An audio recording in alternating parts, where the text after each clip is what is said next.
Hello,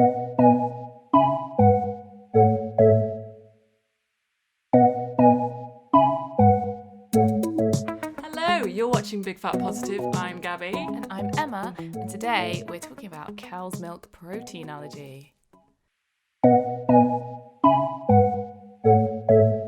Right, let's start with some facts. Number 1, 3 in every 100 babies has CMPA. Oh, wow. It's not the same as lactose intolerance. It's an allergy to the protein in mammal milk, not just cows, which is called casein. In roughly a quarter of cases, the baby has an allergy to soya as well because the protein's quite a similar shape. And most babies grow out of it by the time they are 3.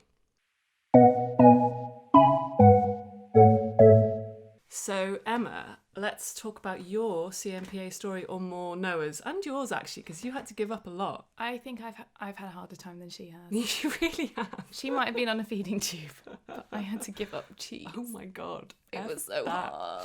Oh, mate. F that S. Oh, so what happened at the vet? Go to the very beginning. Okay, so when Noah was first born, and I remember actually literally her first night, she screamed a lot. This is not unusual for babies. Babies do tend to scream. But for us, it was an awful lot. And like I was just like, I think it's, again, bringing it back to IVF, like being an IVF mum, you're like, I'm just so grateful to be a mother. And this baby's going, meh, meh, and it won't go on your boob. But my mum came over and she was like, this is not a normal level of screaming, like this is unusual. And it got to the point where I was walking up and down the living room every day, like jiggling her to sleep. She'd get hiccups, she had terrible reflux, and we got to her 6-week checkup, and the doctor said she's gone down to 2 percentile bands, so she'd been born on the 75th, and she dropped to below the 25th in 6 weeks. And obviously, instant, I'm a failure as a mother. I'm not destined to be a mother. I can't feed her properly. What's going on? Yeah. So we went to a paediatrician. I was really lucky because I had private medical insurance through my my work. And that let me kind of jump the waiting list because there's a long bloody waiting list for paediatricians. So we went to see this guy and he was like, right, I'm going to give her drugs for reflux. I'm not going to diagnose a dairy allergy at this point. And I was like, okay, great, because I love cheese and cheese is my favourite thing in the whole world. God, pass the cheddar. Yeah, I know, right? And I was eating a lot of cheese at this point because when you're breastfeeding, you're just like, oh, give me all the food, give me all the fat. Yeah. I mean, I've always eaten a lot of cheese because cheese is my fave. I got really into yoghurt. Did you? I mean, I was never normally into yoghurt. That's really funny. Yeah, massively into yoghurt after I had baby.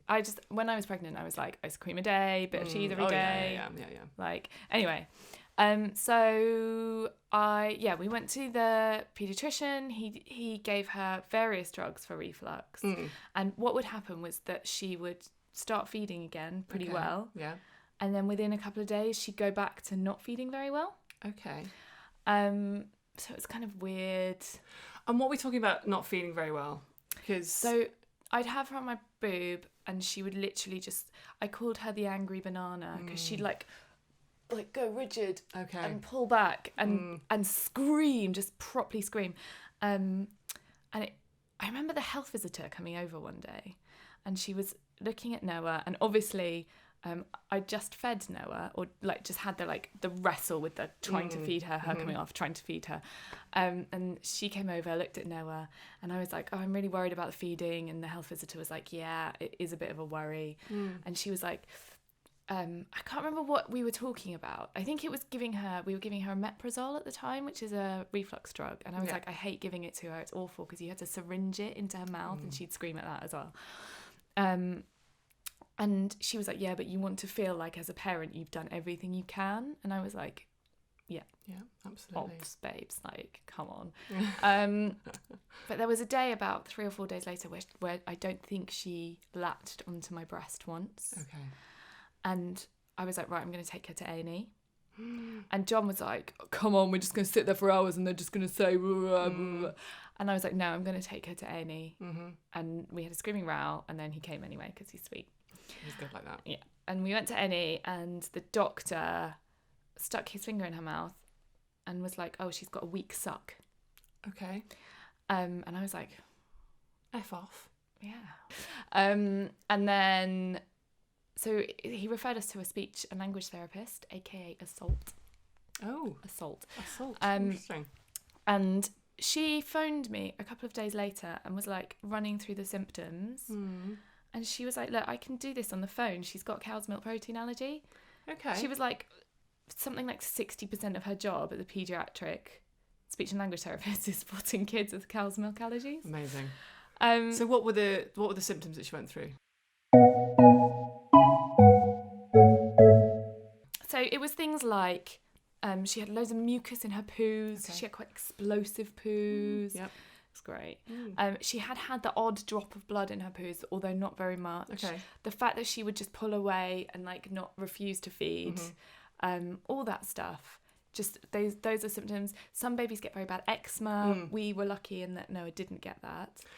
Yeah, so we had a bit of feeding issue as well, and that Otis was quite fussy on the boob. That's what they say, isn't it? Yeah, fussy on the boob. Yeah. And so we had that, but because he didn't lose weight. Yeah. Whenever I spoke to the doctor was like, I don't think it's CMPA, and also he didn't have eczema, and so. I spoke to you about it because Otis had not explosive poos, but quite a smelly farts. And you said that was one of the symptoms of CMPA. Yeah. So I went off dairy for 2 weeks, but it didn't make any difference. Yeah. So that's how we kind of... Well, this is it. So we had this conversation. Like, I was standing on the corner. We'd just taken a urine sample of Noah's to A&E, and she rang me coincidentally, like, while I was there. And she was like, look, I'm going to get a dietitian to come down and see you right now. Right. And so this lovely lady called Anna, who is honestly my favourite person in the whole world, came down and just gave me this tin of dairy-free formula. Okay. And was like, right, you cannot eat anything with milk in, or dairy, or any kind of dairy, or any kind of mammal milk. So no goat milk, nothing. And then she said nothing with soya in because of the similarity of the two proteins, and nothing with any traces because your baby seems to be so sensitive to it. Oh wow! So I just instantly went off dairy, and she said you will see a change within 24 hours. And 24 hours later, Noah was feeding incredibly well. Oh wow! What happened after that was that she went off feeding again, but in hindsight, I don't think that's because of the cow's milk protein issues. Okay. So we'll cover that in our next video. I think we'll talk about the further feeding. Yeah, indeed. But I went off breastfeeding for about 5 weeks, in total, maybe 6 or 7 weeks actually. But then since then we've been on a dairy-free diet. Okay. Noah and I. Yes. Okay. So you're still breastfeeding. I'm still breastfeeding. She's just over 1 now, and I'd always said I was going to breastfeed for 6 months. Oh, yeah. But I said the same. Yeah. The problem with cow's milk allergy babies is that the formula that they can have, A, is ridiculously expensive, and B, is disgusting. Right. Is absolutely disgusting. Smells rank. So when we were trying to give Noah this formula, she was like, F off. Yeah. She was like, I'm not having that. And also because we'd previously given her cow's milk based formula, and it made her feel so ill, she was just completely like, she did not want to have the bottle. Phobia. Yeah, massive phobia. So I haven't had any dairy until a couple of weeks ago, and we started this thing called the milk ladder.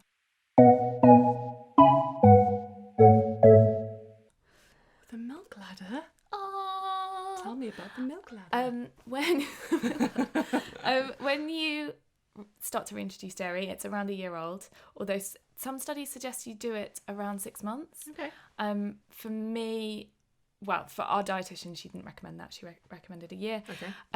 So we started, basically it's introducing very small amounts of dairy very slowly. So what you do is the first thing that we had was a malted milk biscuit. And I had it and Noah had it. And so we sat and ate our biscuits together. Oh my god, that's too cute. I know, she nibbled it like a little chipmunk. She was like, oh, I love her. It was really cute. And then you wait 3 days for a reaction, and there was no reaction. Oh, good. Also, if there's any parents out there trying to do the milk ladder, note, digestive biscuits have changed their recipe. There's no longer any milk in them, just traces of milk. That is worth knowing. Yes. Because if you try and give your kid a digestive biscuit and then see the reaction to milk, they're doesn't unlikely. work. Yeah. Okay. Even though it might say it in your milk ladder that you've been provided by your hospital. Anyway, so first of all, we gave her a malted milk biscuit with 3 days. Then we gave her, what was the next thing? It was, a bit of cake. Bit of cake? Bit of cake, nice. What kind of cake was it? It was just like a kind of spongy bit of cake. Lovely. And then we gave her a pancake. Oh. Yeah. Yeah, nice. She wolfed that down. Good girl. And then was a special day for me, which was yesterday. Cheese. What kind of cheese did you eat? Well, we had some Cornish cruncher cheddar, and I was like, the flavour might be a bit too much, but it wasn't at all. She was just like, loved it. Amazing. Yeah, and the next thing is going to be yoghurt.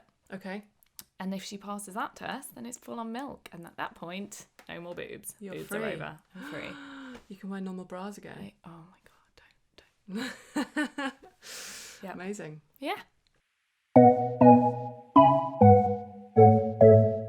So if you...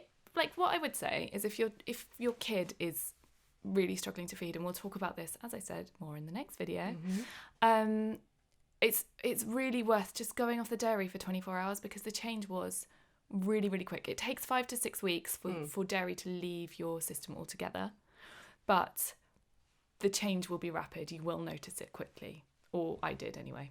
Yeah. Yeah, brilliant. And if you've got an experience of this, do leave us a comment below so that everyone can see. And we hope you enjoyed this video. Please remember to subscribe. And ring the bell for notifications. And also there's some really good Facebook groups for CMPA. Worth checking out. Sorry about that. That's all right. Little bonus tip at the end. Yeah. See you guys later. Bye.